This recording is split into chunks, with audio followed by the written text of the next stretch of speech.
Hello everyone, it's Jay here with our weekly Troubleshooting with Jay message. I hope you enjoyed the last one. I was supposed to talk about masks and serums, and I'll do that a little bit later, but this week I was talking in class to a group of students about selling and how important retail is to the bottom line and your revenue in your business. And actually, a lot of beauty therapists and nail technicians are missing out on this revenue because they're too scared of the word sales. So I thought that I will talk about masks and serums at the end, but I just wanted to take a few minutes at the beginning to talk about prescriptive sales. You are an expert in the field, and as a salon professional, you trained hard. And your clients come to you because you're an expert. That's why you come to me, because you see me as an expert, and they come to you because they see you as an expert. Your opinion matters to them, and it should matter to you. So we know that I just want you to think about your mindset and think about the fact that when you're doing your job, whatever it may be, a client will come to you for a particular reason, and it's your job to solve that problem and address that concern for that client. And so if you think about the fact that you're going to recommend products to target those concerns, then you'll move from sales to prescription.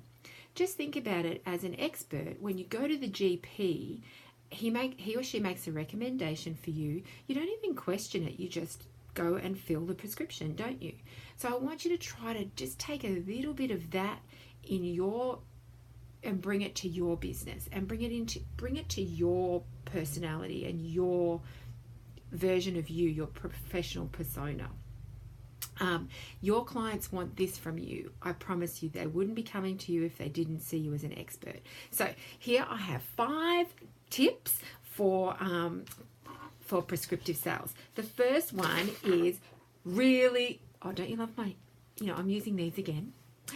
Really listen to the client. It not only shows that you care, you need to really listen. And what I mean by that is that you listen to what they say, and then you determine their needs, and then really clarify their issue and reiterate it to them back, so that it shows that you really have a true understanding of what their concern is, because you might hear one thing and go into auto drive and just know what it is. But really listen, because if you listen and identify their problem, then solve their problem, then that client is going to trust you forever. So that's the first one, really listen.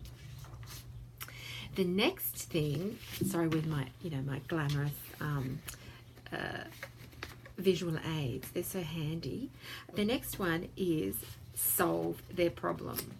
So solve their problem, and what I mean by that is tell them that you've heard their problem, and that what you're now recommending is going to address their problem, and how it's going to address their problem. Don't just go, oh yeah, I've got the perfect product, here it is, blah, blah, blah. Explain how and why that's going to work for them, and how it's going to address their needs.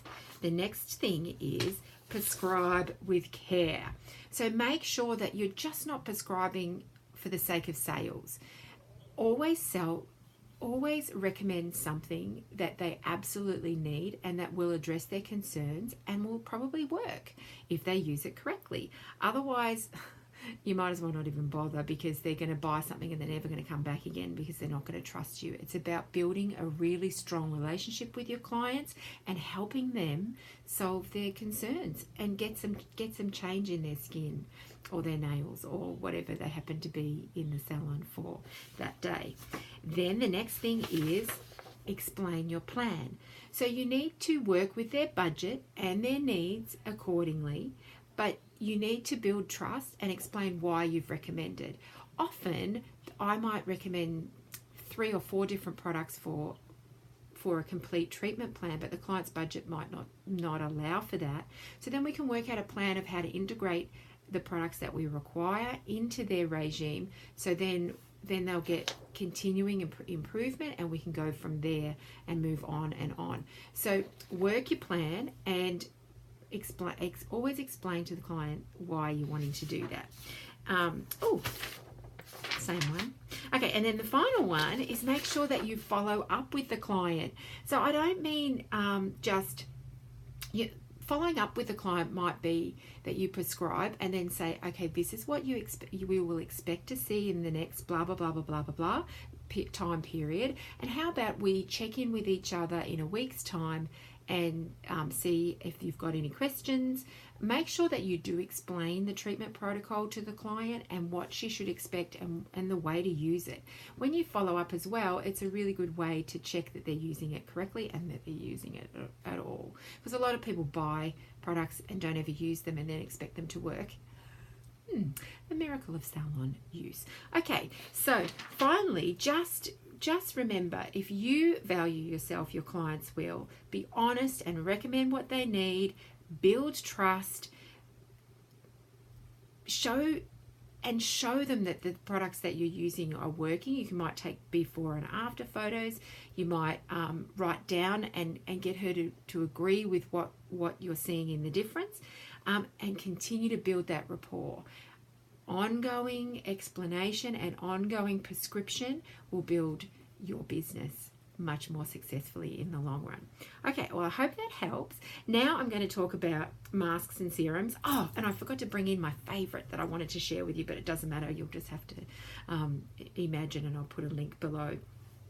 So often I get questions from clients and people that I know, just generally, even if I'm at a party, what the difference is between a mask and a serum. Do I need a mask? Do I need a serum? Do I need both? What?